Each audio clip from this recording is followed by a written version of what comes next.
Hello दोस्तों, good morning. स्वागत है आप सभी का द स्टडी अड्डा पर। तो आज की जो ब्रिज कोर्स की क्लास है, इसमें हम लास्ट क्लास होगी कोर्स 1 की, जिसमें शिक्षार्थी अनुकूल वातावरण के बारे में बात करेंगे। अब तक हमने जो भी बातें की समावेशी कक्षा को लेकर के, या इससे पहले की यूनिट में इससे रिलेटेड जो भी बच्चे के सीखने की विधियों को लेकर के की थी, बच्चा कैसे सीखता है, बच्चा कैसे समझता है, या हमने सीखने के सिद्धांतों पर बात की थी।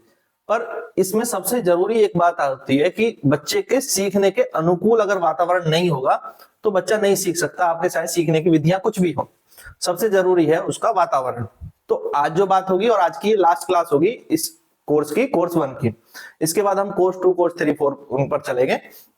तो आपका कोर्स 1 यहाँ कंप्लीट हो जाएगा और आज ये लास्ट क्लास होगी। तो लगभग 20-21 लेक्चर में हमने आई थिंक 30 के आसपास क्लास हो गई होंगी आपकी।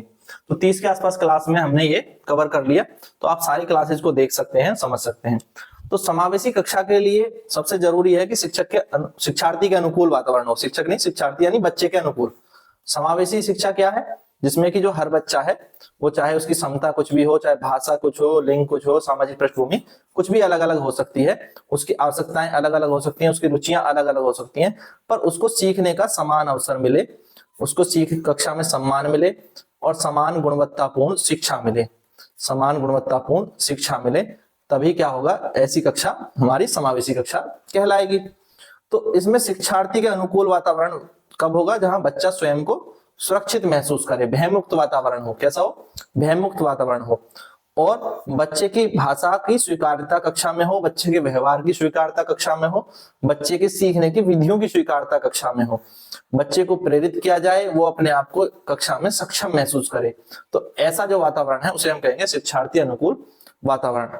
यूनेस्को भी कहता है समावेशी शिक्षा क्या है? जिसमें सभी शिक्षार्थियों की विविध आवश्यकताओं की पहचान की जाती है और उन आवश्यकताओं को पूरा किया जाता है। इस पर हम पहले भी बात कर चुके हैं। तो अब जो समावेशी कक्षा है, इसमें उसके अनुकूल वातावरण का अर्थ यही है कि सभी बच्चों की भागीदारी हो और बच्चे क्लास में भयमुक्त महसूस करें, समान महसूस करें, समानता पर आधारित वातावरण मिले। तो इसके लिए भयमुक्त वातावरण है, बच्चों की रुचि के आधारित वातावरण हो और कक्षा का वातावरण सहयोगात्मक हो, लोकतांत्रिक होना चाहिए। तो जब ये तीनों चीजें मिलती हैं, ये दोनों मिलकर के समावेशी शिक्षार्थी अनुकूल कक्षा का निर्माण करती हैं। और एक समावेशी और शिक्षक अनुकूल कक्षा के प्रमुख तत्व क्या होते हैं? इसमें सबसे पहले हम बात करें तो शारीरिक वातावरण में क्या क्या होना चाहिए कि बाधा मुक्त कक्षा होनी चाहिए। जिन बच्चों को जो है शारीरिक परेशानी है, शारीरिक अक्षमताएं हैं, उनके लिए रैंप आदि होने चाहिए, कक्षा के दरवाजे चौड़े होने चाहिए, कक्षा में उचित प्रकाश की व्यवस्था होनी चाहिए, वेंटिलेशन आदि की व्यवस्था होनी चाहिए और बैठने की व्यवस्था लचीली होनी चाहिए, जैसे कि व्हील चेयर पर उपयोग करने वाले बच्चे भी आसानी से कक्षा में प्रवेश कर सकें, विद्यालय में प्रवेश कर सकें, ऐसा वातावरण होना चाहिए। अगर दृष्टिबाधित बच्चे हैं तो दृष्टिबाधित बच्चों के लिए ब्रेल सामग्री का प्रयोग करना। और इसमें जो विकलांगता अधिनियम है, RPWD एक्ट 2016, ये भी कहता है कि शिक्षा संस्थानों में दिव्यांग अनुकूल सुविधाएं होनी चाहिए, ये अनिवार्य है।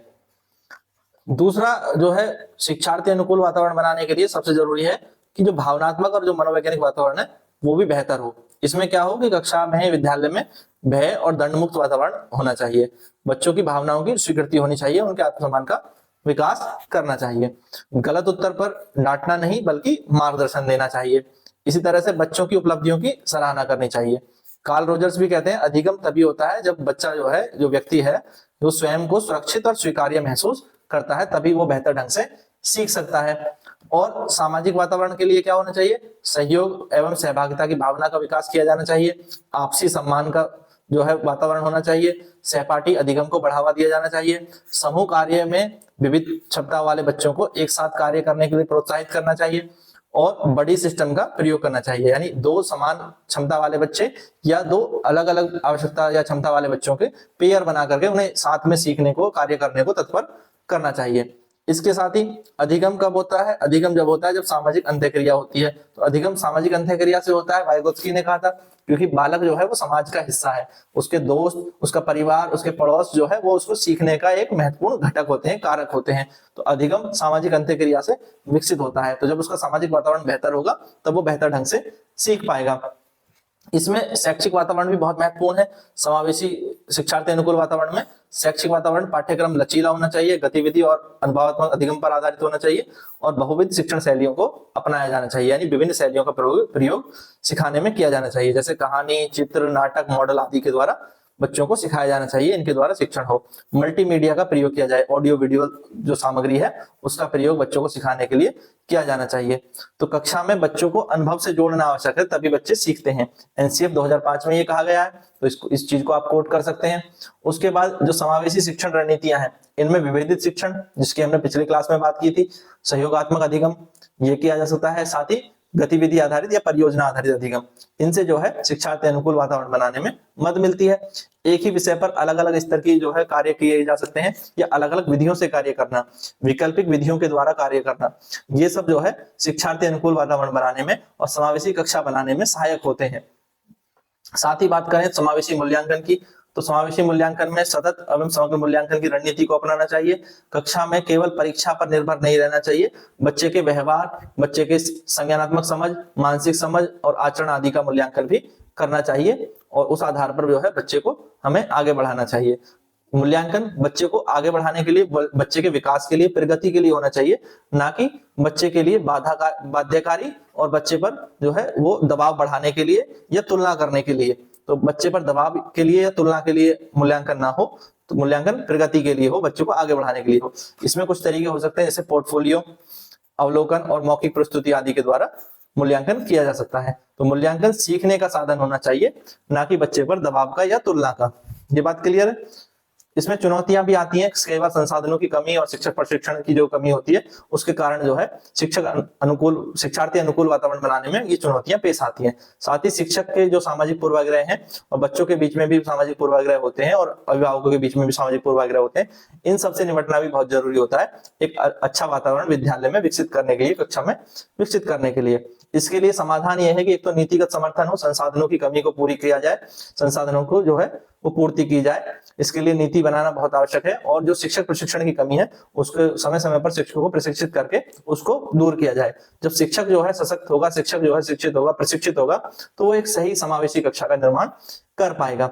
इसके लिए ये चीजें जरूरी हैं।